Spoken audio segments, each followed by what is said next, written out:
దేవుని పిల్లైన మీ అందరికీ క్రీస్తునామ శుభములు. నా వాయిస్ అందరికి క్లియర్గా ఉందా? ఓకే. నోట్లో పురుగులు వెళ్ళిపోయేలా ఉన్నాయి, కొంచెం జాగ్రత్తగా వినండి. మానవ జీవితానికి సంబంధించిన అనేక సంగతులు బైబిల్ గ్రంథంలో రికార్డ్ చేయబడ్డాయి.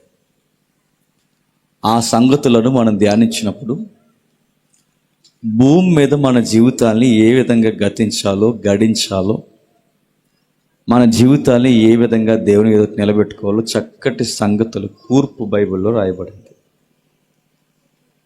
చాలామందికి జీవితం విలువ అనగానే ఏమనుకుంటున్నారంటే రకరకాల స్టేట్మెంట్లతో లైఫ్ని గడిపేస్తున్నారు. ఎవరి జీవితం ఏంటన్నది అవగాహన లేకుండానే ఒకరిని ఒకరు చూసి ఇదే మా జీవితం అన్నట్టు వాతలు వేసుకుంటున్నారు. ఉదాహరణ చెప్తాను వినండి.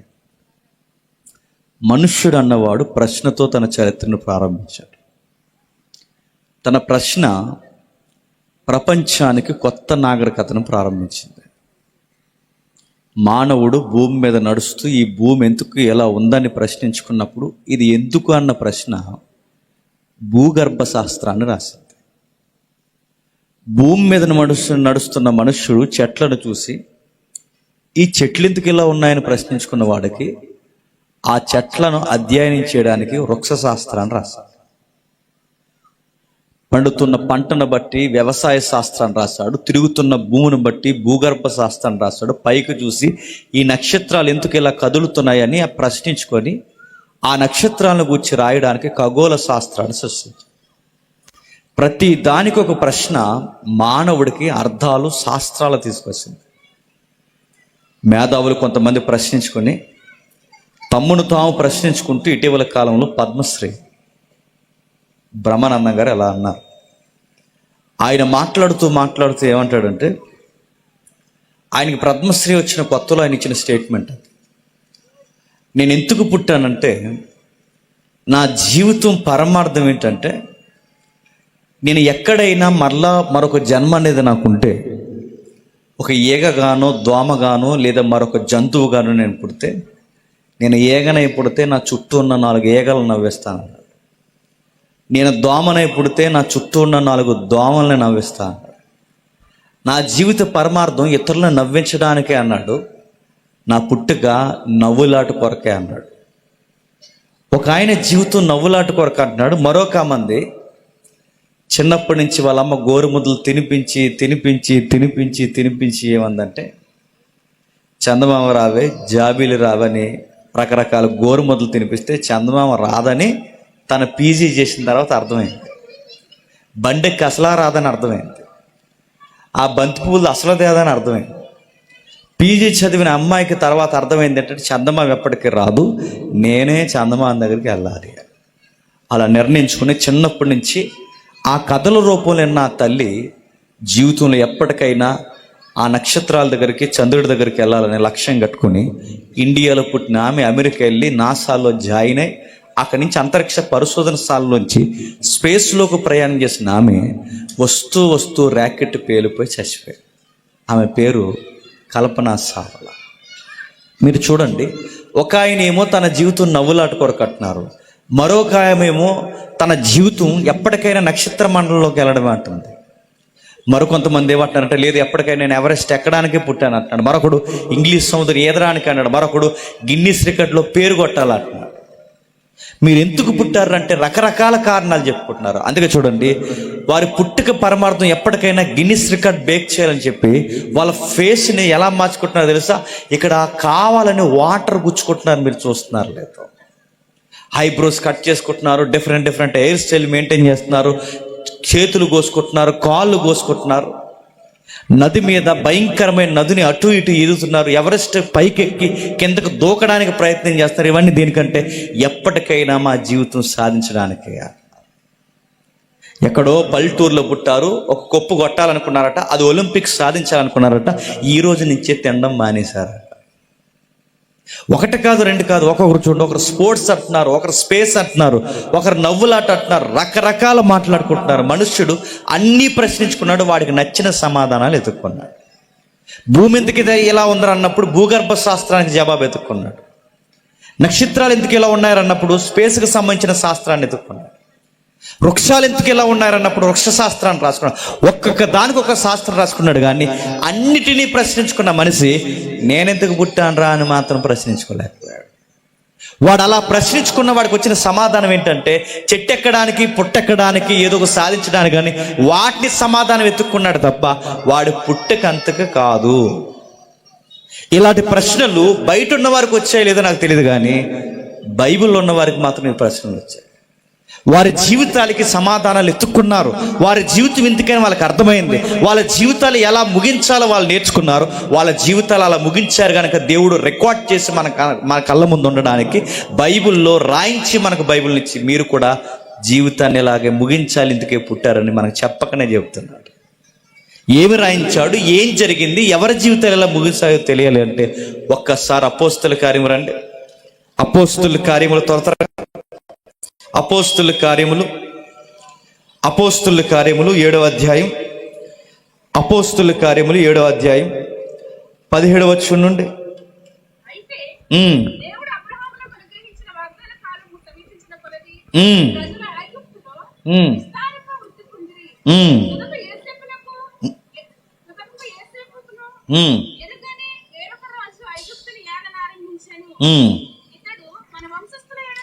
ఇతడు మన వంశస్థుల కపటముగా ప్రవర్తించి తమ శిష్యులను బ్రతకకుండా వారిని బయట పారవేయవలని మన పితరులను బాధ పెట్టును. నా మాటలు అర్థమవుతున్నాయి అందరికీ? మానవ జీవితం యొక్క పుట్టుక పరమార్థం ఏంటో తెలియజేసే అనేక సందర్భాలు ఇది ఒక సందర్భం. చరిత్ర రాస్తున్నాడు. అబ్రహాం అనే ఒక మహానుభావుడు ఉన్నాడు.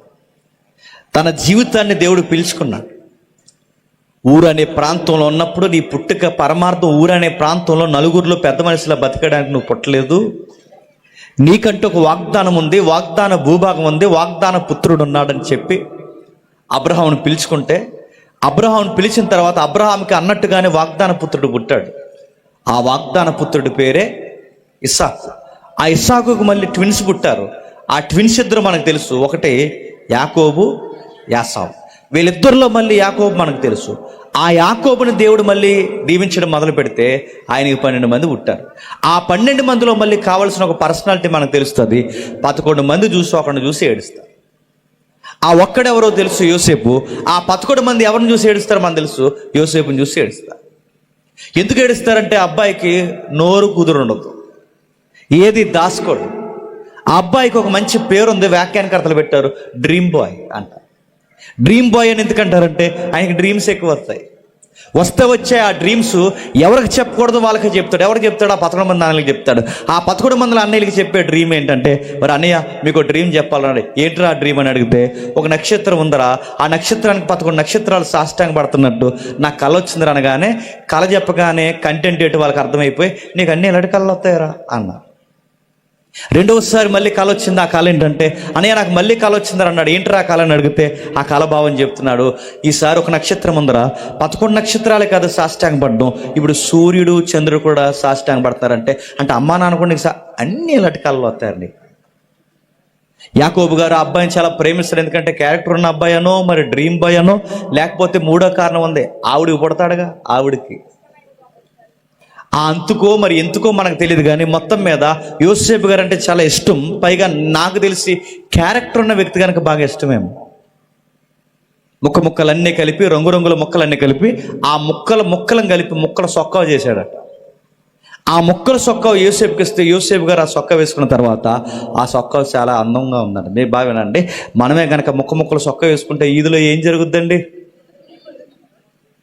కుక్కలు పరిగెడించేస్తే ఏం జరుగుతుంది? మనుషులు నవ్వేస్తారు, కుక్కలు రానివో. రంగురంగుల ముక్కల సొక్క వేసుకుంటే మనకి చాలా అవమానం అవుద్ది, కుక్కలు కూడా మనల్ని ధరిమేస్తాయి. కానీ యోసేపుకి అలా కదట. యోసేపు వేసుకున్న సొక్కని బట్టి అందంగా ఉంటాడట, యోసేపుని బట్టే సొక్కగా అందం వస్తుంది.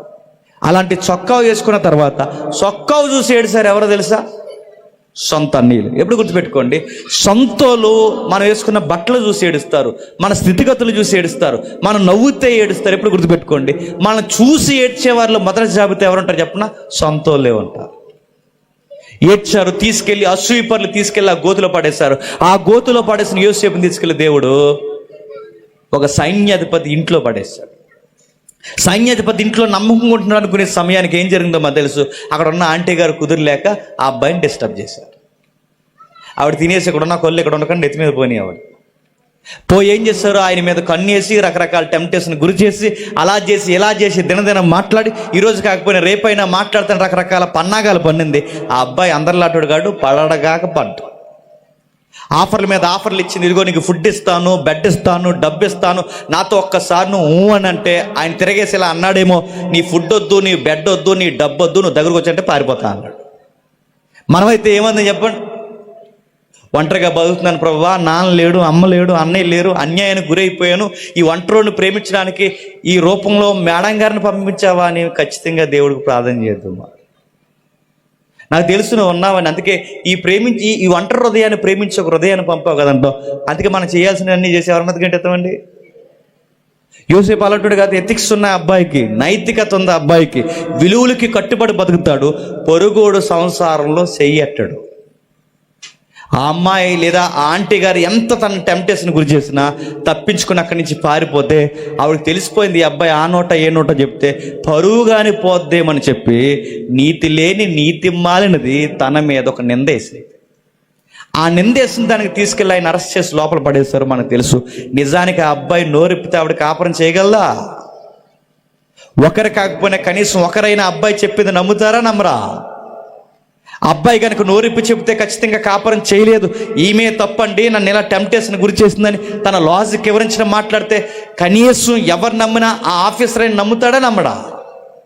కానీ అబ్బాయి చెప్పలేదు. ఎందుకు చెప్పలేదు చెప్పున, ఎలాగో నేను నష్టపోయిన నేను నా వలన ఒక దంపతులు విడిపోవడం ఇష్టం లేదని చెప్పి నోరు మూసుకుని మౌనంగా ఉండిపోయాడు తప్ప ఎదుటోళ్ళు కాపురాన్ని పాడు చేయలేదు. జైల్లోకి పోయిన తర్వాత అప్పటి వరకు యోసేపు కళ్ళు వచ్చాయి, జైల్లోకి వెళ్ళిన తర్వాత యోసేపు కళ్ళు రావడం తగ్గిపోయాయి. ఇప్పుడు పక్కలోళ్ళ కళ్ళు వస్తాయి.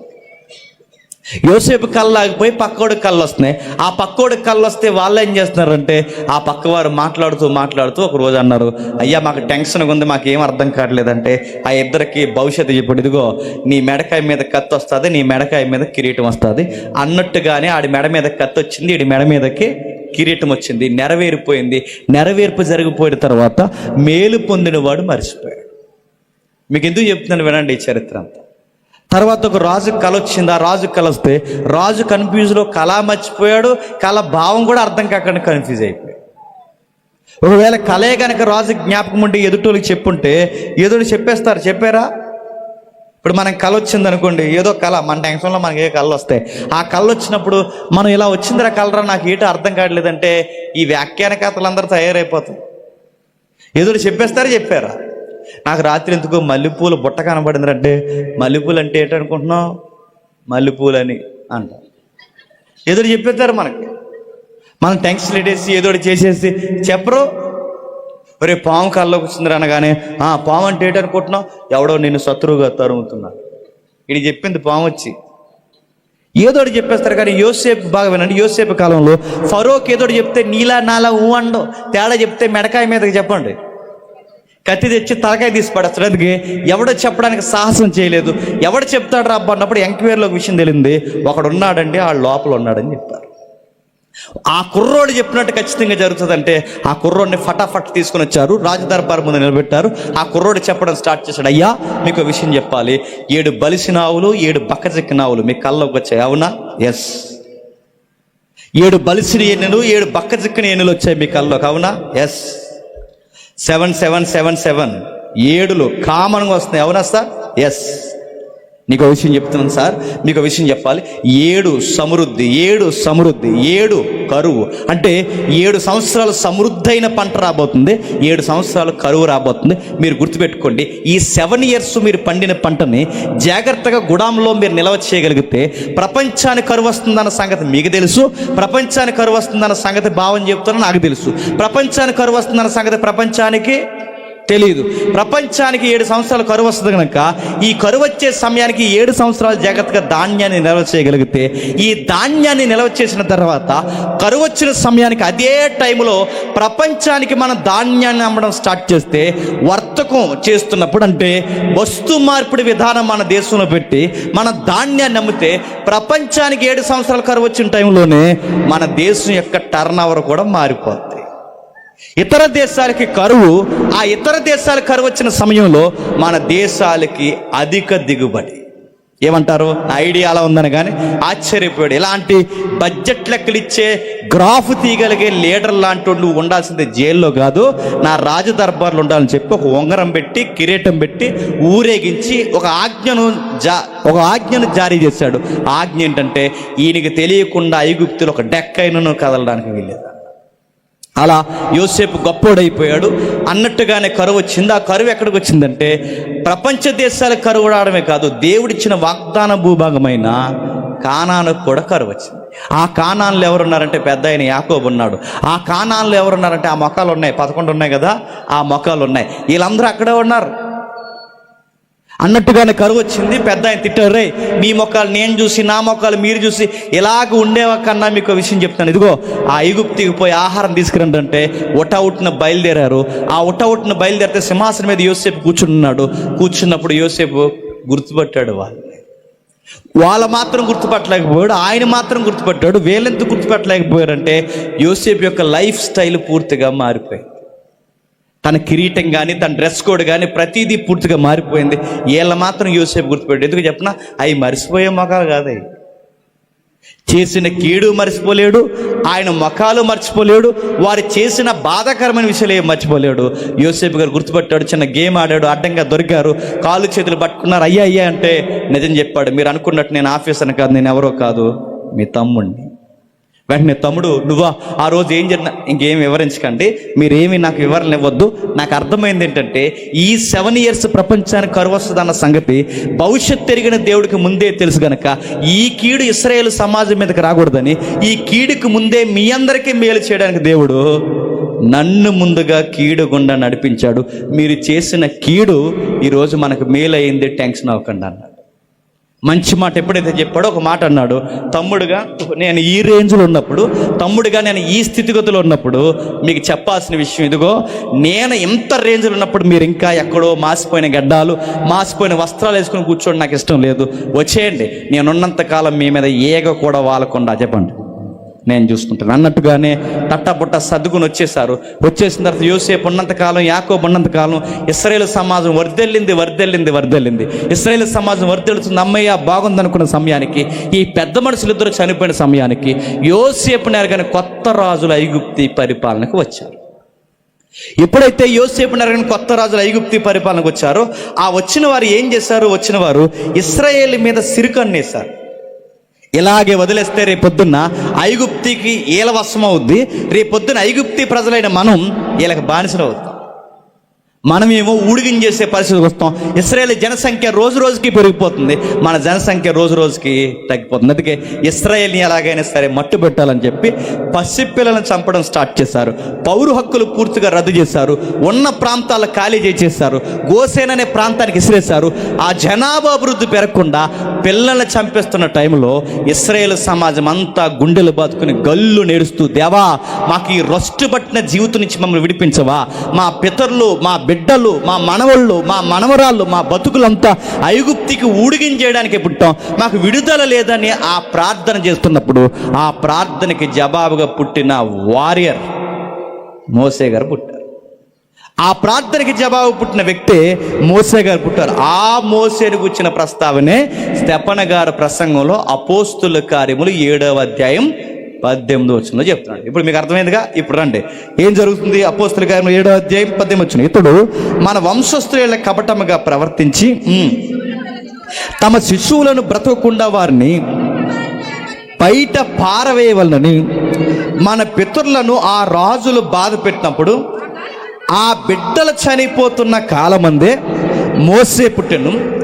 అతడు దివ్య సుందరుడై తన తండ్రి ఇంట 3 నెలలు పెంచబడెను. ఏంటట? అతడు దివ్య సుందరుడు. బాగా వినాలి. మోసే గారు ఎందుకు అందంగా పుట్టాడట? అందరికీ నేను అందంగా ఉన్నానని చూపించడానికి కాదంట. మోసే గారు అందంగా పుట్టడానికి ఆయన ఎత్తేంటి, ఆయన బరువేంటి, ఆయన అందమేంటి, ఈ రూపురేఖలన్నీ ఎందుకు మోసేకి అలా వచ్చే తెలుసా? ఒక పర్పస్ ఉంది, జీవిత పరమార్థం ఉంది. మోసే గారు అంత అందంగా కుర్రోడు బాలుడిగా పుట్టడానికి కారణం ఆ అందమే ఫరో కుమార్తెను ఆకర్షించాలి. ఆ ఫరో కుమార్తె ఎప్పుడైతే ఆ అబ్బాయిని ఆకర్షిస్తుందో తీసుకెళ్లి గృహంలో పెంచాలి. ఆ పెంచిన అబ్బాయి ఐగుప్తులో సిరి సంపదలు కలిగిన స్థితిగతుల్లో ఒక గొప్ప నాయకుడిగా ఎదగాలి. ఇదంతా జరగాలి. ఆ ఎదిగిన తర్వాత ఇశ్రాయేలుకి సపోర్టుగా నాయకుడిగా నిలబడాలి. ఇదంతా జరగాలంటే మోసే గారు ఎలా పుట్టాలి చెప్పండి? అందంగా పుట్టాలి. ఇప్పుడు చెప్పండి, మన రంగెంతో, మన ఎత్తెంతో, మన బరువెంతో, మన ఏ ఊర్లో పుట్టాలో, ఎక్కడ పుట్టాలో ప్రతి దానికి దేవుడు ఒక కారణం పెట్టి పుట్టిస్తాడంటే నమ్మగలరా? మీరు ఎప్పుడు ఈ ఊర్లోనే ఎందుకు పుట్టానని అనుకోకండి. ఈ ఊర్లో పుట్టడానికి ఒక కారణం ఉంటుంది. మా అమ్మ నాన్నకి ఎందుకు పుట్టాను? మా అమ్మ నాన్న సొంతూరు మమ్మీలో ఉంటే బాగుండని ఫీల్ అవ్వకండి. సొంతూరు మమ్మీలో ఉంటే నిన్నెందుకు అంటారు?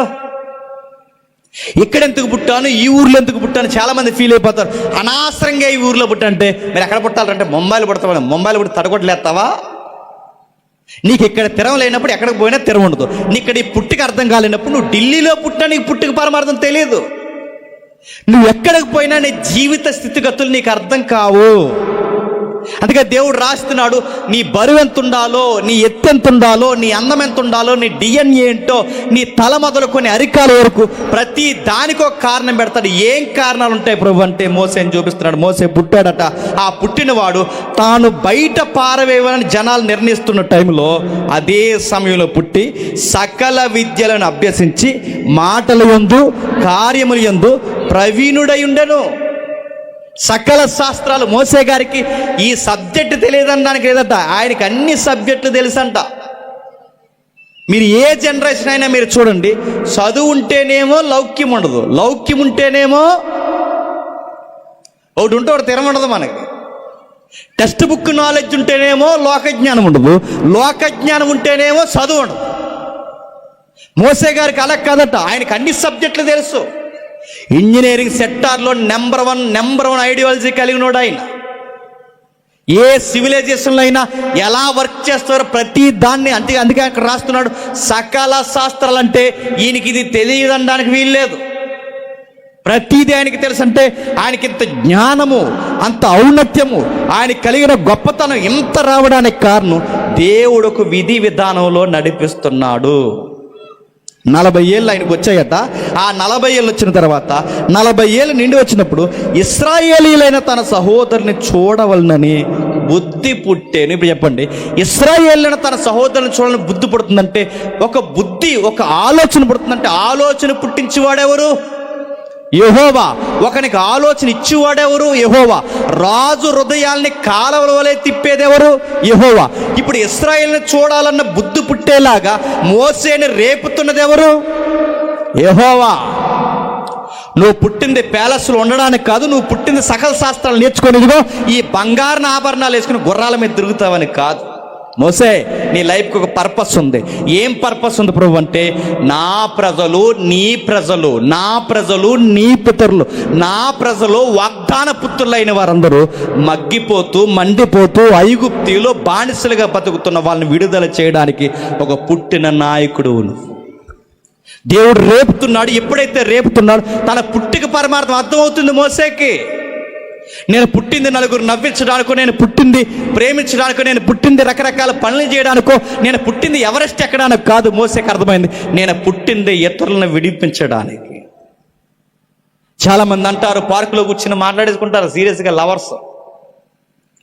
నాకు అర్థమైంది నేను ఎక్కడ ఎందుకు పుట్టాను. నేను ఎందుకు పుట్టానంటే నేను నీకోసమే పుట్టా. నువ్వు అలా వెళ్తున్నప్పుడు గాలి గట్టి గీసినప్పుడు నాకు అర్థమైంది నువ్వే నా మహారాణి అని. నీ చెయ్యి నన్ను తాకినప్పుడు మెరుపులు వచ్చినట్టు అనిపించింది, నాకు తెలుసు. నువ్వు నడుస్తుంటే పూలు సిగ్గుపడుతున్నట్టు నాకు అనిపిస్తుంది. నువ్వు పగలెళ్తుంటే సూర్యుడే మాయమైపోయినట్టు ఉంటుంది ఇటు సూర్యుడు. అప్పుడు ఆడు అంటాడు పార్కులో కూర్చుని, నా పుట్టుక ఇంకో 7 జన్మలు ఎత్తున్నాను, నేను నీకోసమే పుట్టాను, నీకోసమే పుట్టాను, నీకోసమే పుట్టాను. నీ పోటీగాడు అంటాడు పెళ్ళి అయిన తర్వాత లేదా దగ్గర అయిన తర్వాత అంటాడు, ఇంట్లో ఉంటే నువ్వైనా తెలుసుకో అంటాడు. నువ్వు లేకపోతే నేను ఉండలేను, నీకోసమే పుట్టాను. ఈ పోటీగాడు పెళ్ళి అయిన తర్వాత ఉంటే నువ్వు అది చెప్పండి, మరి ఇవిడి కోసం పుట్టానా? అది అప్పుడు, ఇది ఇప్పుడు.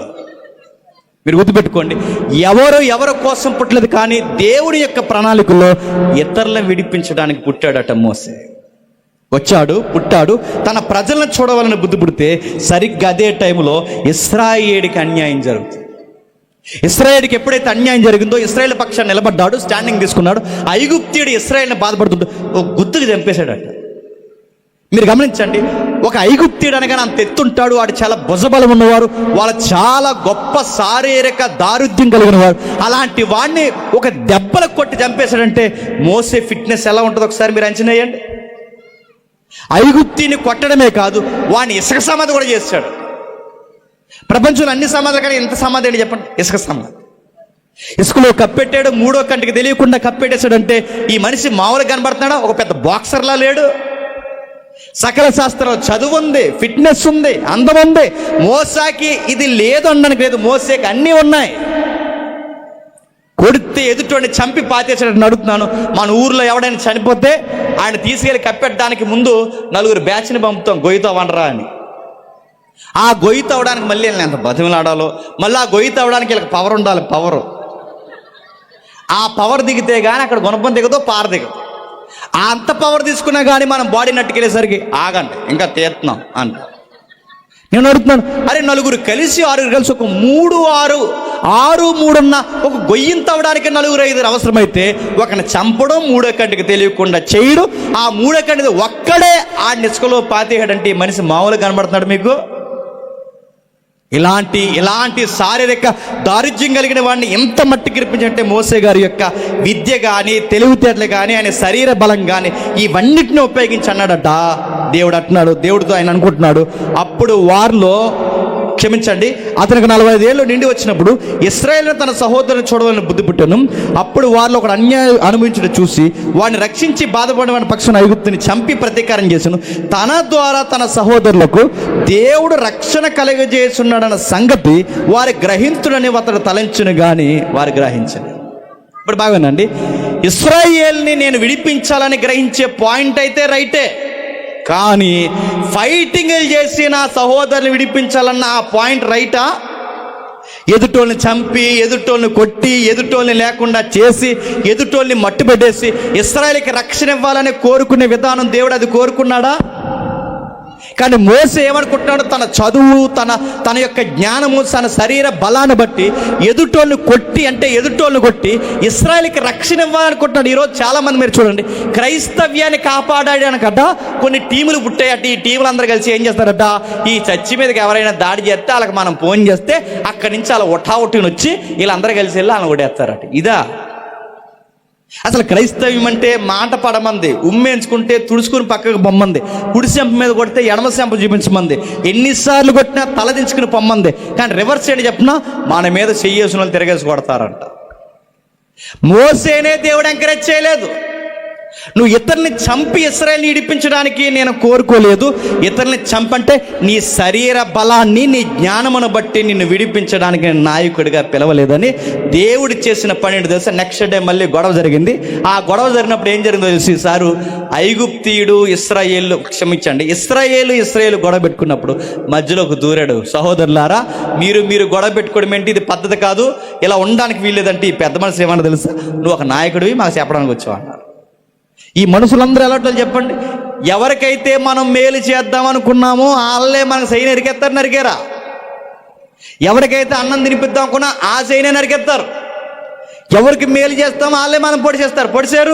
ఇశ్రాయేలు పక్షమున నిలబడ్డానికి నేను వచ్చాను అంటే వీళ్ళు అన్నారు, నువ్వు వచ్చావా, మా పక్షం నిలబడతావా, నువ్వు నాయకుడు అని ఎంకరేజ్ చేయాల్సిన వారే మోసేని డిస్కరేజ్ చేస్తే ఏమయ్యాడు? తన ద్వారా ఇశ్రాయేలుకి ఇంకా ఇబ్బంది కలిగేలా ఉందని చక్రవర్తి ఆజ్ఞకు భయపడక తన వలన తన ప్రజలు బాధపడతారని ఆ భయానికి గురయ్యి భయం లేని వ్యక్తిగా అక్కడి నుంచి పారిపోయాడు.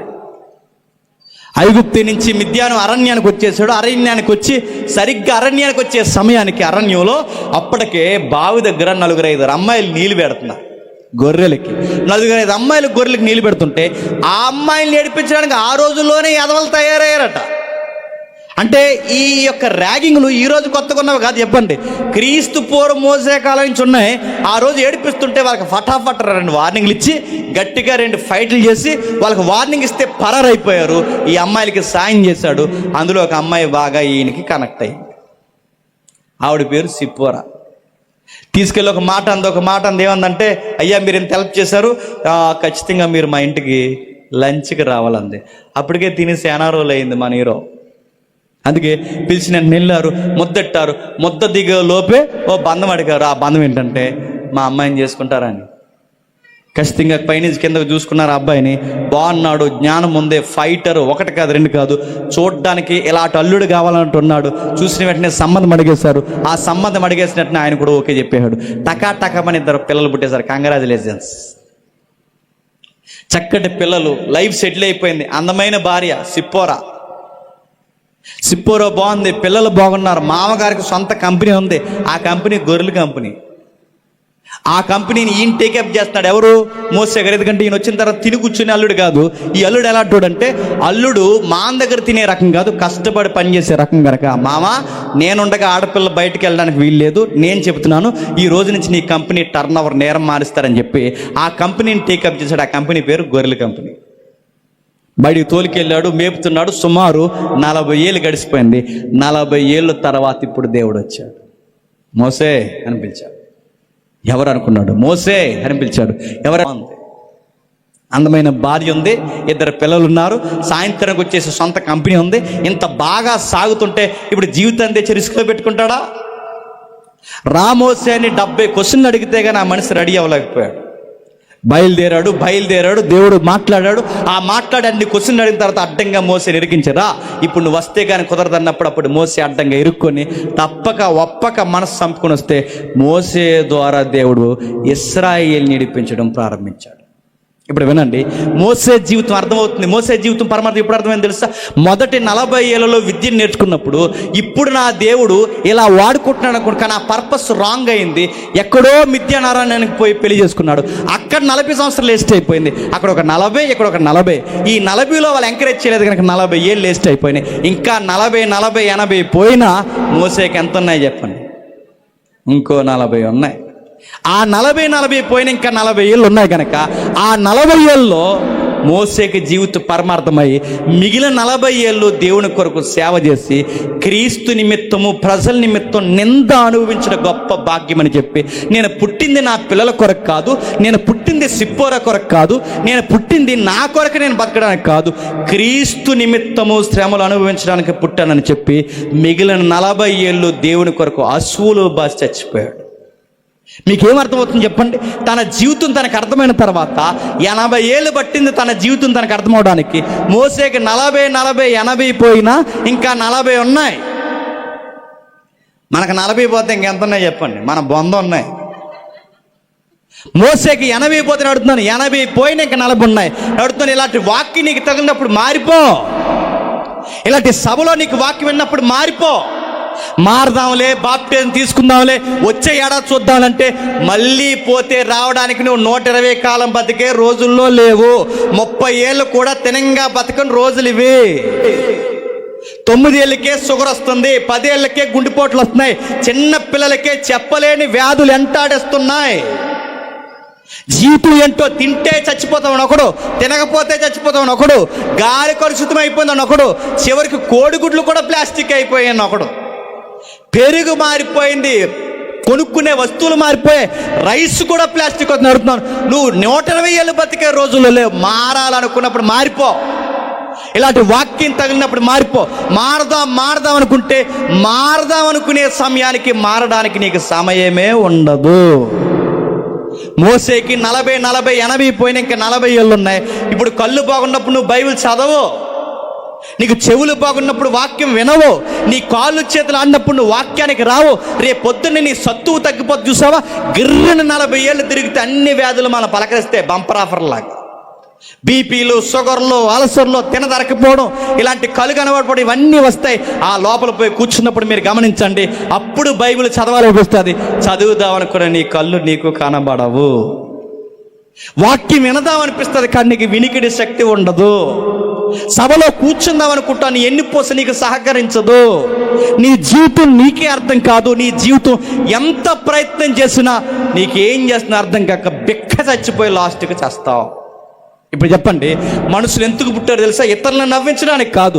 మనుషులు ఎందుకు పుట్టాడు? నక్షత్రాల్లో తిరగడానికి కాదు. మనుషులు ఎందుకు పుట్టాడు? ఇంగ్లీష్ సముద్రం ఏదడానికి కాదు, నదుల్లో ఈత కొట్టడానికి కాదు. మనుషులు ఎందుకు పుట్టాడు తెలుసా?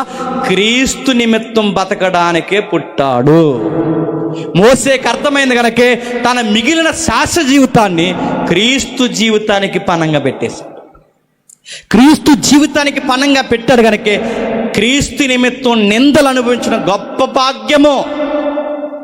ఫరో చనిపోతే ఎలక్షన్ పెడితే నెక్స్ట్ ఫరో ఎవరంటే మోసే పేరు చెప్తారట మొత్తం ఐగుప్తిలో. నెక్స్ట్ ఫరో ఎవరంటే మోసేని పెట్టండి అంటారట. కానీ మోసేని పెట్టండి అన్నంత గొప్ప టాక్ ఆఫ్ ది టౌన్ ఉన్న మోసే అన్నాడట, ఈ సింహాసనం కన్నా క్రీస్తు కొరకు శ్రమలేమని అన్నాడంట. ఇప్పుడు చెప్పండి, ఈది నెంబర్ ఎత్తున్నాడంటే కనబడం ఇంకా సజ్జలో మనం ఎమ్మెల్యే సీటు అన్నారంటే అంతే. దరిదాపులే కనబడ్డా ఇంకెవడనే కనబడినవాడు. బోడి ఎమ్మెల్యేకి బోడి ఎంపీకే నువ్వు ఇలా అయిపోతే ఐగుప్తికి చక్రవర్తి స్థాయిని తన బ్రతుకు పరమార్థం కొరకు వదిలేశాడంటే అది లైఫ్ మీనింగ్ అర్థం అవడం. అంటే మోసేకి అర్థమైంది, నేను ఎందుకు పుట్టానంటే తన ప్రజల యొక్క చిత్తాన్ని, దేవుని చిత్తాన్ని నెరవేర్చడానికి పుట్టానని. ఇంకా ఎవరున్నారు బైబిల్లో? మరొక ఆమె ఉంది, ఒకసారి చూడండి. మరొక ఆమె ఎస్తేరు గ్రంథం 1వ అధ్యాయం 1వ వచనం. ఎస్తేరు గ్రంథం 1వ అధ్యాయం 1వ వచనం, త్వరగా ఎస్తేరు గ్రంథం 1వ అధ్యాయం 1వ వచనం.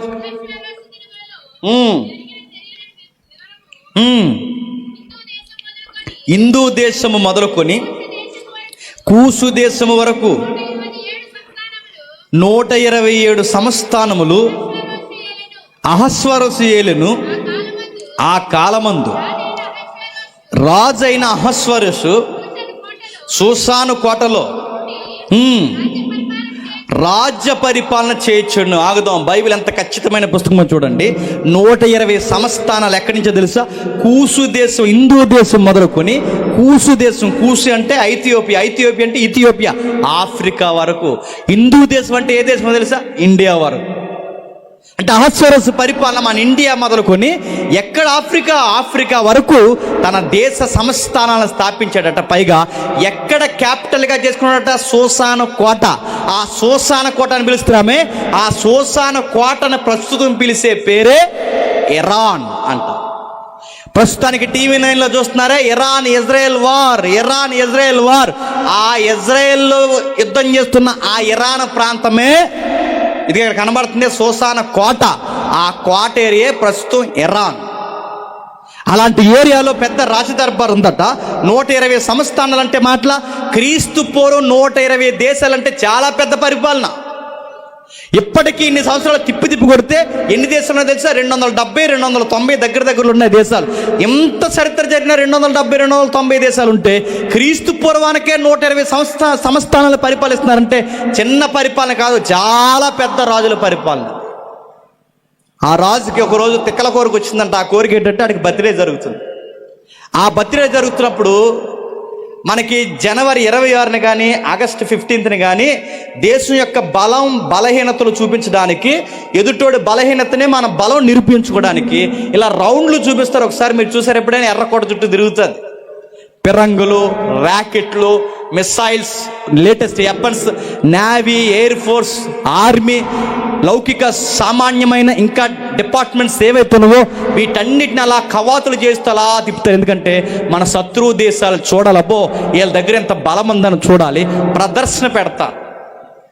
రిపబ్లిక్ డే కానీ ఆగస్టు 15కి కానీ స్వతంత్ర దినోత్సవాలు కానీ వీటన్నిటిని చూపిస్తారు. ఎందుకు చూపిస్తారంటే మా దేశానికి ఎంత బలం ఉందని. అలాగే ఈడు కూడా పెట్టాడట మొత్తం దేశంలోవన్నీ, అంటే సైన్యాలు, సైన్యం బలగాలు, సైన్యాధిపతులు, బలాలు, బలహీనతలు అన్నీ చూపిస్తున్నారు. అన్నీ చూపించే ఈడు నైట్కి లవ్ ఫీస్ట్ పెట్టాడట. లవ్ ఫీస్ట్ అంటే ప్రేమ విందు. ఆ ప్రేమ విందులో ఏం చేశాడంటే వీడికి పిచ్చి కోరిక వచ్చింది. ఏంటంటే అన్నీ చూపించాను, మా ఆవిడని చూపిస్తే బాగుండు అనుకున్నాడు. ఎవడైనా అలా ఆవిడని అందరికీ చూపిస్తాడండి? అన్నీ చూపించాను, మా ఆవిడని చూపిస్తే బాగుండని ఆ వస్తీకి చెప్పాడు. వస్తీ రా, అందరి ముందు ఒకసారి అలా నడిచెళ్ళు అన్నాడట. వస్తీ కొంచెం గౌరవపదమైన సిగ్గుతో కూడిన భయం ఎక్కువ ఉంది. ఆవిడ ఏమందంటే నేను రానంది. రానంది. ఇంకెప్పుడు రాకన్నాడు. వెళ్ళిపో అన్నాడు. ఎందుకంటే రాజు రమ్మన్నప్పుడు రాలేదంటే, భర్త మాటనే రాణియే తిరస్కరించిందంటే ఈ కింద నువ్వు లాగుతారా? రాణిగారే రాజుగారి మాట లెక్క నువ్వెంత బోడి గోసేటి తిరుగుతున్నావు అంటారా? ఈ మాట వినాలా? రాణిగారు చెప్తాం ఏమనుకుంటున్నాం అనరా? అందుకే ఈ పక్కన ఉన్న వాళ్ళందరూ సలహా ఇచ్చారు, అయ్యా ఎంత అవమానం, రాణిగారు మీ మాట తిరీకరించి రానన్నారంటే ఇప్పుడు రేపు నుంచి మా భార్యలు కూడా మా మీదకి తిరగబడతారని భుజాలు తనవేసుకుని మొత్తం మీద ఆడికి ఈట ఎక్కించేసి ఆడ కాపురంలో ఇచ్చేటేశారు. ఈట ఎక్కిపోయి ఇలా వెంటనే శాసనం చేసి ఇంక రేపు నుంచి రావద్దు, ఈ అమ్మాయిని పంపండి అన్నారు. ఆ అమ్మాయిని పంపేశారు, వస్తీని పక్కకు తోసేశారు. మళ్ళీ సంబంధాలు ఎదుగుతున్నారు. ఆ సంబంధాలు ఎదుగుతున్నప్పుడు దేశంలో అన్ని ప్రాంతాలు ఎదుగుతున్నప్పుడు అందులో ప్రాంతంలో అందమైన ఆడపిల్లని తీసుకొస్తున్నారట. ఆ అందమైన ఆడపిల్లలో ఒక ఆడపిల్ల, పేద పిల్ల, పూరగుడుసులో బతికే పిల్ల. ఆ పిల్ల పేరు అదస్త. పరిమళం గల చెట్టు. నా చిన్న కూతురు కదా ఎట్టాను పేరు అదస్త. అంటే ఎబ్రీ భాషలో పరిమళం అంటే సువాసన గల చెట్టు. అదస్త అనే అమ్మాయి ఉంది, పూరు గుడిసెలో బతుకుతుంది. ఆ అమ్మాయిని చూసిన వెంటనే నాన్న లేడు, అమ్మ లేడు. ఆ అమ్మాయికి ఎవరున్నారంటే అన్నయ్య వరస అయిన వాడు ఇప్పుడు చిన్నాన్న మాదిరి పెంచుకున్నాడు. చిన్నప్పటి నుంచి ఆ బిడ్డను పెంచి పెద్ద ఎంతవరకు చూశాడు. ఈ లోపల ఊర్లో ఉన్న ఆడపిల్లని అందరిని ఎత్తుకెళ్ళిపోతుంటే తీసుకెళ్ళిపోయారు. ఆడపిల్లని ఎత్తుకెళ్ళిపోయారు. వాళ్ళకి కోర్స్ పెట్టారు, ఫ్యాషన్ కోర్స్. 6 నెలలు డ్రెస్ కోడ్, 6 నెలలు స్కిన్కి ఏదైతే ఉందో ఈ గ్లో వస్తా చూసారా, ఆ కోర్స్ పెట్టారు. మళ్ళీ అదో పెద్ద కోర్స్. అక్కడ ఫ్యాషన్ కోర్స్ అంతా పెట్టారు. డ్రెస్ కోడ్స్ మార్చారు, ఐబ్రోస్ మార్చారు, వాళ్ళ ఆహార అలవాట్లు మార్చారు, వాటర్ ఎక్కువ తీసుకోమన్నారు, రకరకాల ఆ కోర్స్ అంతా నేర్పిస్తున్నారు. 6 మంత్స్ మారుస్తుంటే ఈ అమ్మాయి అందే, అయ్యా ఇవన్నీ నాకు అలవాట్లేదు కానీ నేను న్యాచురల్గా ఉంటాను, నేను న్యాచురల్గా ఉంటేనే అందంగా ఉంటాను. అందరిని పంపించారు. రాజుగారు నేనే అనుకోండి, కొంచెం చెప్పి అలా అనుకోండి, పంపిస్తున్నారు. అలా పంపించినప్పుడు రాజుగారు ఎలా చూస్తారనమాట, నెక్స్ట్ అంటాడు. నెక్స్ట్ మొహం అంకరగా ఉంది, నెక్స్ట్ అని చెప్తాడు అనమాట. అలా చెబుతూ పంపిస్తే అందరూ వెళ్ళిపోయిన తర్వాత ఈ అమ్మాయి వచ్చింది. ఆ అమ్మాయి పేరు ఎస్తేర్. చూశాడు, కూల్ అయిపోయాడు, పీస్ఫుల్గా మారిపోయాడు. ఎవరు ఆమె అని అడిగాడు. సో ఇజ్రాయెల్ చాలా పేదరికంలో ఉంది, తీసుకొచ్చిన అనగానే ఇంకేమొద్దు, నా చేతికర్రెత్తు చూపిస్తున్నాను, ఈమెనే రాణి చేసేయండి అన్నాడు. టకటకమని రాణి అయిపోయింది. పూరు గుడిసెలో ఆమె అంతఃపురంలో మహారాణి అయిపోయింది, రాజుగారికి రాణి అయిపోయింది. ఎస్తేరు లైఫ్ ఒకేసారి మారిపోయింది. ఎప్పుడైతే ఎస్తేరు లైఫ్ మారిపోయిందో దేవుడు ఊరకే ఎస్తేరుకి అందమేం లేదు, గుర్తుపెట్టుకోండి. మోసేకి దేవుడు ఊరకే అందమేం లేదు, ఫేర్ అండ్ లవ్లీలు రాసుకుని తిరుగుతారని ఇవ్వలేదు, గుర్తుపెట్టుకో. మోసేకి అందం ఇచ్చినప్పుడు అందరిని ఎక్కిరించి తిరుగుతాడని కాదు. ఎస్తేరుకి అందం ఇచ్చినప్పుడు నేను పెద్ద అందగత్తనాన్ని చూపించడానికి తిరుగుతుందని కాదు. నీకు అందం ఎందుకు ఇచ్చాడంటే నువ్వు రాజుకు నచ్చాలి. నువ్వు రాజుకు నచ్చిన తర్వాత రాణి అవ్వాలి. నువ్వు రాణి అయ్యే సమయానికి ఇశ్రాయేలుకి ఒక పెద్ద విపత్తు వస్తుంది. ఆ విపత్తును తప్పించడానికి నువ్వు రాణిగా అప్పటికే సమస్థానంలో నువ్వు ఉండాలి. అందుకే దేవుడు ఎస్తేరుకి అందాన్ని ఇచ్చాడు. ఎప్పుడైతే ఎస్తేరుకి అందాన్ని ఇచ్చాడో రాణి అయిపోయింది, అక్కడ ఉంది, చక్కగా జీవితం కొనసాగుతుంది. తన జీవితంలో ఎప్పుడూ చూడలేని రంగులు చూస్తుంది. తన జీవితం తనకే ఆశ్చర్యం కలిగించేంతగా అందమైన జీవితంగా మారిపోయింది. ఇప్పుడు ఇశ్రాయేలు మీదకి రాని విపత్తు వచ్చింది. కొంతమంది పన్నాగాలు పన్ని యూదుల్నే లేకుండా చేయాలనుకున్నారు. యూదులు లేకుండా చేయడం అంటే దేవుని కనుగుడ్లో చెయ్యట్టడమే.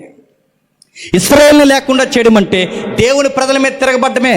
మోసే కాలంలో ఇశ్రాయేలుని లేకుండా చేయాలనుకున్నాడు దేవుడు, మోసేని పుట్టించాడు అందంగా.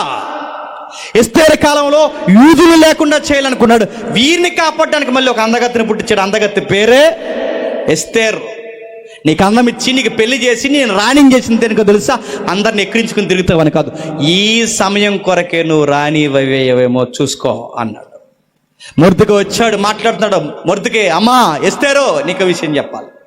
చిన్నప్పటి నుంచి పెంచాను, కాయ కష్టం చేసి ఆకలితో నేనుండి రూపాయి నీకు ఇచ్చి ఇదిగో నేను ఇటు పెంచాను. నువ్వు నన్ను మర్చిపోయావు, నా రెక్కల కష్టాన్ని మర్చిపోయావు. అందుకే నేను అంటున్నాను, నీకు ఒక అకౌంట్ నాకు ఒక అకౌంట్, జాయింట్ అకౌంట్ తీశాను, అలా వెనక్కి వచ్చి నిలబడతాను, ఆ పైనుంచి పడే అన్నాడా? నువ్వు నేనైతే లెక్కలేదు, నా ఉప్పు తిని నా పప్పు తిని నన్నే మర్చిపోయాను. మొర్దుకే నీలాంటోడు నాలాంటోడు కాదు. మొర్దుకే ఏమన్నాడంటే, అమ్మా నువ్వు నాకు రూపాయి ఇవ్వద్దు, మళ్ళీ చెప్తున్నాను, నీ నుంచి నేను ఏది ఆశించలేదమ్మా, నువ్వెందుకు రానివయ్యావు తెలుసా, నువ్వేదో పెద్ద మహారాణిలాగా పోజులు కొడతావని కాదు, నువ్వెందుకు రానివయ్యావంటే నేను చెప్తున్నాను, ఈ సమయం కొరకే నువ్వు రానివయ్యావు. నీ పుట్టిక పరమార్థం నేను చెప్తున్నాను, ఇశ్రాయేల్ని కాపాడడానికే నువ్వు రానివయ్యావు. ఈ ఊర్లోనే పుట్టి ఇక్కడికి వచ్చి రాజదర్బార్లో ఈరోజు సింహాసనం మీద కూర్చున్నావంటే ఊరకే వచ్చావనుకుంటున్నావా? తన దేవుడు ఒక విధానం అనుకోండి, నీ ఎత్తు ఎంత ఉండాలో, నీ అందం ఎంత ఉండాలో, నీ బరువు ఎంత ఉండాలో, నువ్వు ఎవరికి ఆకర్షణీయంగా ఉండాలో అన్నీ ఆలోచించి నిన్ను పుట్టించాడు. ఏమనుకుంటున్నావో? నిన్నేమన్నా రాజు అంటాడేమో అని భయపడిపోయి నీ సుఖభోగాలు దూరం అయిపోతాయని ఇశ్రాయేలు పక్షాన్ని నువ్వు స్టాండింగ్ తీసుకోకపోతే, సహాయం ఎక్కడి నుంచి కాకపోతే మరొక చోట నుంచి వస్తుంది. కానీ గుర్తుపెట్టుకో, నువ్వు నీ కుటుంబం మాత్రం ఎగిరిపోతారేమనుకుంటావా అన్నాడు. నువ్వు పుట్టింది దేనికో తెలుసా? చెప్తున్నాను ఎస్తేరు, నువ్వు పుట్టింది దేవుని ప్రజలను విడిపించడానికి పుట్టావు. ఇప్పుడు చెప్పండి, బైబిల్లో మీరు ఎక్కడ చూడండి, వారి అందాలు కానీ, వాళ్ళ చదువులు కానీ, వారి జ్ఞానం కానీ, వారి సామర్థ్యం కానీ ఎందుకు ఉపయోగిస్తున్నారు తెలుసా? రాబోతున్న క్రీస్తు చిత్తము నెరవేర్చడానికే వారి పుట్టుక పరమార్థం ముడిపడింది. చూడండి, ఎస్తేరు కనుక యూదుల్ని కాపాడడానికి నిలబడకపోతే యూదులు ఉండరు. యూదులు లేకపోతే యేసుక్రీస్తు వారు ఏ గోత్రంలో పుడతాడో చెప్పండి. అంటే యూదుల్ని కాపాడడానికి, క్రీస్తుని కాపాడడానికి చూచాయిగా, ముంగుర్తుగా తన పుట్టుకను దేవుడు ఉపయోగించాడని, తన పుట్టుక పరమార్థం క్రీస్తు కోసమే పుట్టింది. గుర్తుపెట్టుకోండి. మీరు ఎవరిని కదపండి, మోసేని కదపండి, క్రీస్తు కోసమే పుట్టాడు. ఎస్తేర్ని కదపండి, క్రీస్తు కోసమే పుట్టాడు. అబ్రహాముని కదపండి, అబ్రహాము సంతానంగా క్రీస్తుని కనడానికే పుట్టాడు. యాకోబుని కానీ, యాసావుని కానీ మీరు ఎవరినైనా చూడండి, ఈ భూమి మీద పుట్టిన ఎవరైనా సరే క్రీస్తు చిత్తం ఏదో ఉంటుంది, అది నెరవేర్చడానికే మనం పుట్టాం. మన పుట్టిక నవ్వులాట కొరకు కాదు, మన పుట్టిక గెంతులాట కొరకు కాదు, మన పుట్టిక తిని తాగి తందనాడి సామాన్యంగా చనిపోవడానికి కాదు, మన పుట్టిక సినిమాలు షికార్లు కాదు, మన పుట్టిక క్రీస్తుకు సాక్షిగా ఉండడానికి. సభ పెడతావో, వాక్యం వినిపిస్తావో, సంఘానికి సహకరిస్తావో, ఏం చేస్తావో తెలీదు, ఈ క్రీస్తు సువార్త కొరకు ఏదో ఒకటి చెయ్యి నీ లైఫ్లో. ఈరోజు ఈ సభకి కారణమైన ఈ కుటుంబంలో నిలబడతావో, లేదా నీ ఏరియాలో ఇంకా సువార్త తెలియాల్సిన వారు ఎవరున్నారని వారిని ఎతికి నీకు నచ్చిన జ్ఞానయుక్తంగా మాట్లాడే దైవజన్ని పిలిచి నువ్వు చెప్పిస్తావో, చెబుతావో, ఏదో ఒకటి చెయ్యి. ఎందుకంటే ఇప్పుడు చెయ్యాలనుకున్నప్పుడు చెయ్యకపోతే రేపు చేద్దామన్న సమయానికి నీకు వయసు ఉండదు. మనం పుట్టింది డబ్బులు దాచుకోవడానికి కాదు, మనం పుట్టింది కాపరాల్లో సుఖపడడానికి కాదు, మనం పుట్టింది జేజేలు కొట్టించుకోవడానికి కాదు, మనం పుట్టింది క్రీస్తుని వెలువరించడానికి మనం పుట్టామంట. బ్రహ్మానందం గారు అన్నారు 4 ఈగలు నవ్వించడానికి కాదు, బ్రహ్మానందం గారు పుట్టింది కూడా క్రీస్తుని ఎరగడానికి పుట్టాడు. ఆయన కల్పన సావల అంతరిక్షంలో చనిపోవడానికి కాదు, కల్పన సావల క్రీస్తు కొరకు మరణించడానికి పుట్టింది. గుర్తుపెట్టుకోండి. నువ్వైనా, నేనైనా, ఎవరైనా మనం ఎందుకు పుట్టామంటే క్రీస్తుని సాక్ష్యంగా చూపించడానికి. ఇంకా మీకు బ్రైట్గా అర్థం కావాలి అంటే ఒక్కసారి యోహాను సువార్త త్వరగా ముగిద్దాం. యోహాను సువార్త త్వరగా యోహాను సువార్త 18వ అధ్యాయం 19వ వచనం. యోహాను సువార్త 18వ అధ్యాయం 19వ వచనం. ప్రధాన యాజకుడు, క్షమించండి, 19వ అధ్యాయం 18వ వచనం. 19వ అధ్యాయం 38వ వచనం. అటు తర్వాత 19వ అధ్యాయం 18వ అధ్యాయం 38వ వచనం. అందుకు పిలాతు, నువ్వు రాజువా అని ఆయన అడగగా, యేసు, నీవన్నట్టు నేను రాజునే, సత్యమును గూర్చి సాక్ష్యం ఇచ్చుటకు నేను పుట్టిన. నా పుట్టుకది. మోసే ఎందుకు పుట్టాడు? క్రీస్తు కొరకు పుట్టా అన్నాడు. ఎస్తేరు ఎందుకు పుట్టింది? క్రీస్తు కొరకు పుట్టా అన్నాడు. క్రీస్తు ఎందుకు అట్టాడు? సత్యం కొరకు సాక్ష్యం అవడానికి పుట్టాను అంటున్నాడు. ఈరోజు అడుగుతున్నాను, మన సాక్ష్యాలు ఎలా తగలడిపోయాయి చెప్పండి. ఓ పెద్దమ్మ చెప్తుంది సాక్షి, నువ్వు ఎందుకు పుట్టావే పెద్దమ్మ అని అడిగితే ఆ పెద్దమ్మ అందంట, నా పుట్టిక ఎందుకంటే బాబు, నా మనవరాల్ని బాగా చూసుకోవడానికి పుట్టాము, అందుకు పుట్టావు, వాళ్ళందరికీ ఇచ్చావు, మనవడికి ఇచ్చాను, మనవరాలకి ఎంత ఇచ్చానని చెబుతావు.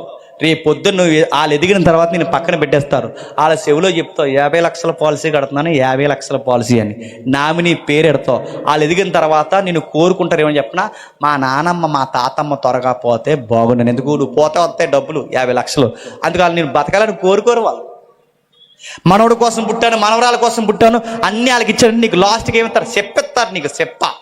ఆ సిప్పెట్టుకు కూర్చుంటావు అరుగు మీద, అందరికి అన్నిచ్చాను, నాకు ఏమనండి నడుతున్నా, అందరికి అన్నిచ్చాను. నీ బతుకులో దేవుడికి ఏమనిచ్చావా? సమయం ఏమలేదు, కష్టం ఏమలేదు, జీవితంలో దేవుడు అంటే తిరగే 60 సంవత్సరాలు ఏం చేసావంటే ఈ సంసారంలోనే పరిగెట్టావు తప్ప దేవుడు ఉన్నాడా? సత్యం కొరకు సాక్ష్యం ఇవ్వండి అంటే ఈరోజు సాక్ష్యాలు ఎలా ఉన్నాయో తెలుసా?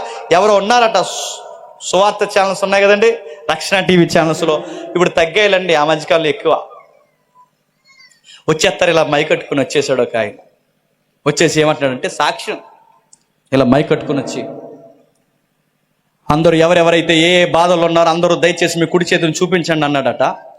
టీవీలో ఉన్న ఆయన అన్నాడట, పరిశుద్ధాత్మ శక్తిని ఇప్పుడే నేను బలంగా పంపిస్తున్నాను మైకులు గుండా అన్నాడు. ఎలాగా? మైకులు గుండా 1 2 3 టచ్ అన్నాడు.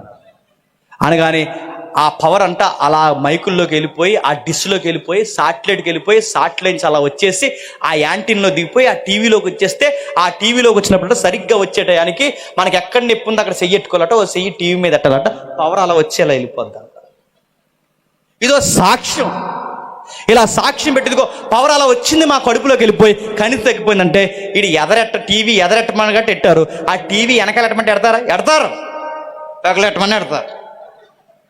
ఇయో సాక్ష్యాలు అంటే సాక్ష్యాలు. ఒక ఆవిడ సాక్ష్యం చెప్తుంది, గేదెల కోసం సాక్ష్యం, పిల్లుల కోసం సాక్ష్యం, ఎలకల కోసం సాక్ష్యం, పచ్చళ్ళ కోసం సాక్ష్యం. అడుగుతుంది, నీకు సాక్ష్యాలా? సాక్ష్యం అంటే తెలుసా? సత్యం కొరకు నిలబడాలి. సాక్ష్యం అంటే క్రీస్తు కొరకు నిలబడాలి, సత్యమైన క్రీస్తుకు ప్రతినిధి. ఇది సాక్ష్యం. సాక్ష్యం అంటే ఏ సాక్ష్యాలు చెప్తున్నారు చెప్పండి? అనవసరమైన సాక్ష్యాలు. మా బిడ్డ పట్టీలు అడిపోయినాయండి, ఏంటో బంగగా ఉన్నామండి, ఏం జరుగుతుందో అర్థం కావట్లేదండి, మా ఆయన కుడేస్తాడని భయం వేసిందండి, ఈ లోపల దేవుడు ప్రార్థన చేసామండి, పట్టీ దొరికేసిందండి, దేవునికి మహిమ కలుగు. నీ బోడి పట్టీకి దేవునికి మహిమ సంబంధం ఉందా? ఇదో సాక్ష్యమా? ఆవిడెవరో ప్రార్థన చేస్తుందంట, చాలా బెంగగా ఉందంట. ఏమంటే చాలా డబ్బులెట్టు కొనుక్కున్నాం బాబు, మా గేదెని పాలు ఎత్తలేదు. ప్రార్థన చేసిన తర్వాత దానికి నూనె రాశారంట వెనకాల, దానికి తోక మీద వెనకాల నూనె రాస్తే సిలువు గుర్తు మళ్ళీ నూనె, అప్పటి నుంచి పాలు తెగిచ్చేస్తుందంట ఆ గేదెను బట్టి దేవునికి. ఇదో సాక్ష్యం. ఒక ఆవిడ చెప్తుంది, నేను చెప్పొచ్చో లేదో బాధపడినా తప్పదు చెప్తున్నాను. ఆ సాక్ష్యం చెప్తుంది, పెళ్ళి అయింది, కొత్తలో ఆ కాపురానికి వెళ్ళింది. ఆ కాపురానికి వెళ్ళిన తర్వాత ఇంట్లో అన్ని ఎలకలు ఎక్కువైపోయినాయి అంట. చాలా బాధపడిపోయింది, దేవా ఏంటి మై లాట్, ఇలా ఎలకలు ఉంటే నేను ఎలా కాపురం చేయగలను అందంట. వెంటనే ప్రార్థన చేసిందంట. ప్రార్థన చేసినట్టే దేవుడు 3 పిల్లుల్ని పంపించాడట. ఆ పిల్లుల ద్వారా ఎలకలన్నీ పోయినాయి అంట. ఇదో సాక్ష్యం. పిల్లుల సాక్ష్యం, ఎలకల సాక్ష్యం కదా. ఒక ఆవిడకి వాళ్ళ ఆయనకి గొడవ అయింది, అదో సాక్ష్యం. అలా ఆవిడకి ఆయనకి గొడవ అయింది. ఏంటంటే ఆ పప్పు ఏదో వండి లోపల పెట్టింది, ఆ పప్పు తెచ్చి అక్కడ పెట్టాడు, అవి పెట్టింది. కూర ఎలా ఉందని చెప్తున్నాడు, మొహం ఏక చూస్తుంది. ఎలా ఉందంటే కూర అన్నాడు, నీ మొహంలో ఎప్పుడు ఇలాగ ఉండేవా అన్నాడు అంట. అది ఎలా ఉందంటే ఉప్పు ఎక్కువైపోయింది, ఎప్పుడు పప్పులు ఉప్పు ఎక్కువైంటే పక్కొచ్చి అన్నదట, చెప్పాలి కదా అందంట. ఎవరిని? యేసుప్రభు వారిని. ఉప్పులో పప్పు ఎక్కువైపోయిందని ఎవరు చెప్పాలంట? క్షమించండి, పప్పులో ఉప్పు ఎక్కువైపోయిందని ఎవరు చెప్పాలంట? వెంటనే యేసుప్రభు వారు కంగారైపోయి, అయ్యో నా బిడ్డకు ఉప్పుతో గొడవ ఎక్కువైపోయిందని వెంటనే ఆయన దిగిపోయి పప్పు ఎక్కువ వేసేలా అని అడుగుతున్నాను. తిరవలేని సాక్ష్యాలు, వరం లేని సాక్ష్యాలు, పనికి మాలిన సాక్ష్యాలు. సాక్ష్యం అంటే చెప్తున్నా, సత్యం కొరకు నిలబడాలి. అరే వీడు మనోడికి తాగేవాడు, సడన్గా ఏమైంది అనగానే వాడు సత్యంలోకి మారిపోయాడని సాక్ష్యం చెప్పాలి. మనవరకు ఈ కుటుంబం ఎలా ఉండేది, ఇప్పుడు కొత్తగా సభలు పెడుతున్నారు ఏంటంటే వీళ్ళు సత్యం కొరకు నిలబడ్డారని సాక్ష్యం చెప్పాలి. మనవరకు ఈ సంసారి వ్యభిచారం చేసేది ఇప్పుడు సంసారిగా ఎలా మారిపోయిందంటే క్రీస్తుని ఎరిగి క్రీస్తుకు సాక్షిగా మారిపోయింది. సత్యము పక్షం నిలబడింది, సాక్ష్యం చెప్పాలి. అబద్ధకుడు నోరిప్పితే అబద్ధాలు మాట్లాడతాడు, ఈరోజు నీతికి పడి చచ్చిపోతున్నాడే. వీడికి ఎంత నీతి ఎలా తెలిసిందంటే వాడు క్రీస్తు కొరకు ఎరిగిన తర్వాత వాడి పుట్టికి పరమార్థం అర్థమైంది. నాగిటి మీద చెయ్యేసిన వాడు చావో రేవో క్రీస్తు కొరకు బ్రతికి చనిపోవాలనుకున్నాడు కనుక నీతికి పడి చేస్తున్నాడు తప్ప 10 రూపాయలు ఒకటి దగ్గర ఆశించడానికి సాక్ష్యం చెప్పుకోవాలి. అడుగడుగున రాజ్యం కొరకు నీతి కొరకు సాక్ష్యం ప్రకటిస్తూ ఎప్పుడైతే మనం నిలబడతామో మన పుట్టిక పరమార్థం అర్థమవుతుంది. గుర్తుపెట్టుకోండి, క్రీస్తు చెప్తున్నాడు, నేను సత్యము గురికి సాక్ష్యం ఇవ్వడానికి పుట్టుతుని, ఇందు నిమిత్తం ఈ లోకానికి వచ్చేదని. ప్రభువే సత్యం కొరకు సాక్ష్యం ఇవ్వడానికి వస్తే మరి మనం ఎవరి కొరకు సాక్ష్యం ఇవ్వడానికి వచ్చాం? క్రీస్తుని కొరకు సాక్ష్యం ఇవ్వడానికి వచ్చాం. కానీ మన సాక్ష్యాలు, నీ కోసం నేను పుట్టాను, నా కోసం నువ్వు పుట్టావంటే నడుతున్నా ఎలాగ చెప్పుకుంటారు పెళ్లి ప్రమాణాలు. నువ్వు లేకపోతే నేను లేను, వ్యాధి అందును బాధ అందును అది కాదు గుట్ట అని చెప్తారు. ఏదైనా వ్యాధి వచ్చిందనుకోండి మొట్టమొదటి బ్యాగ్ చదువుకుని ఇంటికి వెళ్ళిపోతారు. ఏదైనా ఇబ్బంది వచ్చిందనుకోండి ఉంటారా? మళ్ళీ చెప్తున్నాను, ఇవేం జరగ గుర్తుపెట్టుకోండి. ఎవరి కోసం పుట్టలేదు, మనందరం ఎవరి కోసం పుట్టాం తెలుసా? క్రీస్తు కొరకు పుట్టాం. ఎబిసీయులకు రాసిన పత్రిక త్వరగా 2వ అధ్యాయం 10వ వచనం. ఎబిసీయులకు రాసిన పత్రిక 2వ అధ్యాయం 10వ వచనం ఒకసారి చూడండి. ఎబిసీయులకు రాసిన పత్రిక 2వ అధ్యాయం 10వ వచనం. మరియు వాటి యందు మనం నడుచుకొనవలనని దేవుడు ముందుగా సిద్ధపరిచిన సత్క్రియను చేయుటకే మనము క్రీస్తు యేసునందు సృష్టింపబడిన వారమై ఆయన చేసిన పని అయి ఉన్నాము. ఇప్పుడు చెప్పండి, మనం ఎందుకు పుట్టామంట? ముందుగా సిద్ధపరిచిన సత్క్రియ ఏదో ఉందట. ఆ సత్క్రియని జరిగించడానికే ఈ పల్లెటూరులో మూరు పుట్టారట, మా ఊర్లో నేను పుట్టానట, టౌన్లో వీరు పుట్టారట. అంటే ఎక్కడెక్కడ ఎవరు పుట్టాలో మనకు ఒక క్రియ ఉందట. ఆ సత్క్రియ చేయడానికే మనం పుట్టాం. అంటే మనం చేసే క్రియలకి మన ఆయుస్కి సంబంధం ఉంటుందంట. నువ్వేదో చేయడానికే పుట్టావు. అది సువార్త చేస్తావో, సువార్త చేయిస్తావో, సంఘంలో పాత్ర పోయిస్తావో ఏమో మనకు తెలియదు, కానీ మొత్తం మీద క్రీస్తు కొరకు ఏదో చేయడానికి పుట్టావు. ఆ పని నెరవేర్చినంత కాలం నీ ఆయుస్ ఉంటుంది. నీ ఆయుస్కి నీ పనికి లింక్ ఉంటుంది, గుర్తుపెట్టుకో. ఏ పని లేకుండా, క్రీస్తు నేరకుండా అడ్డగోలుగా బతుకుతానన్నాడు దేవుడు. ఏమన్నా తెలుసా? 3 ఏండ్ల నేను చూస్తున్నాను, ఫలింపని ప్రతి వృక్షాన్ని చెప్పండి నరికి పడేస్తాను. చూస్తాడు, వాక్యం వినిపిస్తాడు, మారడు. మరొక సభ ద్వారా వినిపిస్తాడు, మారడు. ఇంకా వినిపిస్తాడు, మారడు. ఎన్నిసార్లు గద్దించిన మారని వాడిని దేవుడు ఏం చేస్తాడు చెప్పండి? హఠాత్తుగా తీసుకెళ్ళిపోతాడు. ఇంకా మాట్లాడతాడు. మొదటి సంవత్సరం, రెండో సంవత్సరం, మూడో సంవత్సరం, 3 ఏండ్ల నుంచి దీని వలన నేల అర్థమైపోవాలని ఒక వృక్షం కోసమే బాధపడిన వాడు వృక్షాన్ని పోల్చి మాట్లాడుతున్న దేవుడు, నువ్వు ఏమీ దేవునికి పనికి రాకుండా బతికితే నువ్వు బతకడం దేవుడు కోరుకుంటాడా? ఇప్పుడు చెప్పండి, మన పుట్టికెందుకో చెప్పనా? తినడానికి కాదు. మన పుట్టికెందుకో చెప్పనా? కార్యక్రమాలు చేసుకోవడానికి కాదు. కొంతమంది అంటున్నారు, నేను ముగించి చేస్తున్నాను, కొంతమంది అంటున్నారు, అరే ఆ ఊరెళ్ళి నువ్వు అది తినలేదురా, వేస్ట్రా ఇంక నీ పుట్టిక అంటున్నారు. నేను అది తినకపోతే నా పుట్టికే వేస్ట్ అంట. పచ్చడి తినకపోతే వేస్ట్, అది తినకపోతే వేస్ట్, ఆ చొక్కా వేసుకోకపోతే. అంత సీప్గా మాట్లాడకండి. లైఫ్ ఏంటి చెప్పనా? క్రీస్తుకు రిప్రజెంట్గా నిలబడ్డాం, గుర్తుపెట్టుకోండి. జేమ్స్ క్రీస్తుకు ఒక రిప్రజెంట్, ఈ ఫ్యామిలీ క్రీస్తుకు ఒక రిప్రజెంట్, నా జత పనివారు క్రీస్తుకు ఒక ప్రతినిధులు. అంటే మీరు మీ క్రీస్తుకి మీ ప్రాంతాల్లో ఒక ప్రతినిధులుగా నిలబడాలి. మిమ్మల్ని చూసినప్పుడు అనిపించాలి, అరే ఇలాంటి శ్రమలు వస్తే మేము తట్టుకోలేము, మీరు ఎలా నిలబడగలుగుతున్నారంటే వాళ్ళకి చెప్పాలి, క్రీస్తుని బట్టి తట్టుకోగలుగుతున్నామని చెప్పాలి. క్రీస్తు నిమిత్తం నిందలు అనుభవించడానికి మాకన్నా ముందు వరుసలో మోసే నిలబడ్డాడు, ఎస్తేర్ నిలబడింది, క్రీస్తు మా కొరకు ముందు నిలబడ్డాడు. అదే వరుసలో మేము నిలబడ్డాం కనుక మా పుట్టిక క్రీస్తు కొరకు అని చెప్పాలి. ఇప్పుడు చెప్పండి, బ్రహ్మాండంకి అర్థం కానిది, కల్పనా సావులకు అర్థం కానిది, బయట వాళ్ళకి అర్థం కానిది, మనకు అర్థమైనది ఏంటి తెలుసా? బైబిల్ని బట్టి మనం దేవుని కొరకే పుట్టాం. మన పుట్టుక దేవుని కొరకే. పుట్టించిన వాడు మన పట్ల అనేకమైన కళల కన్నా ఉన్నాడు. అందుకే మనం ఎలా ఉండాలో, మన రంగు ఎంత ఉండాలో, మన ఎత్తు ఎంత ఉండాలో, మన ఆయుష్ ఎంత ఉండాలో, ఎక్కడ బతకాలో, మన కుటుంబం ఏంటో, మన క్యాస్ట్ ఏంటో ప్రతీదీ నిర్ణయించి దేవుడు పుట్టించాడు. ఆ పుట్టుకలో నువ్వు పుట్టావు. నేను ఎక్కడెందుకు పుట్టాను ఎప్పుడు నిందించకు. నేను ఈ కుటుంబంలో ఎందుకు పుట్టాను ఎప్పుడు అనుకోకు. నువ్వు ఏ కుటుంబంలో పుట్టినా క్రీస్తుకు పరిమళ వాసనగా నువ్వు మారాల్సిందే. క్రీస్తు సువార్త చెప్పడానికి నువ్వు ఉద్యోగం చేస్తున్నావా? ఆ ఉద్యోగంలో నిలబడు. చదువుతున్నావా? చదువు క్రీస్తు కొరకు చదువు. జ్ఞానవంతుడువా? ఆ జ్ఞానాన్ని క్రీస్తు కొరకు ఉపయోగించు. శక్తి కలిగిన వాడువా? ఆ శక్తిని ఏది చేసినా, అది వ్యాపారమైనా, ఉద్యోగమైనా, సంసారమైనా, ఏదైనా నువ్వెక్కడున్నా క్రీస్తు కొరకు ప్రతినిధిగా నిలబడు. అప్పుడు నీ పుట్టుక పరమార్థం నీకు అర్థమవుతుంది. ఇంత విన్న తర్వాత కూడా క్రీస్తు ఏంటో నీకు అర్థం కాకపోతే, ఇంత విన్న తర్వాత కూడా నీ రాజ్యంలో నీ పాత్ర ఏంటో నీకు అర్థం కాకపోతే, క్రీస్తు కొరకు ఏం చేయాలి నీకు అర్థం కాకపోతే, ఎప్పటికే నీ జీవితం అర్థం చేసావని మర్చిపో. మోసేకి పితరులకి 40 పోయిన వాళ్ళకి జీవితాలు ఉన్నాయి. మనకు 40 పోతే ఇంక 20 ఉంటాయి, 50 పోతే ఇంక 10 ఉంటాయి. ఇప్పటికే వయసు మళ్ళీపోయిన వారు చాలా మంది కనబడుతున్నారు. ఇంకా ఏం ధీమా ఉందని ధైర్యంగా ఉన్నారు. చెయ్యాల్సిన సత్క్రియను ఇంకా నిర్లక్ష్యం చేస్తే, నేను మళ్ళీ చెప్తున్నాను, చెయ్యకూడని క్రియలు చేసి ముగిసిపోతే మీ జీవితానికి మీరే ఉత్తరవాదులుగా మారిపోతారు.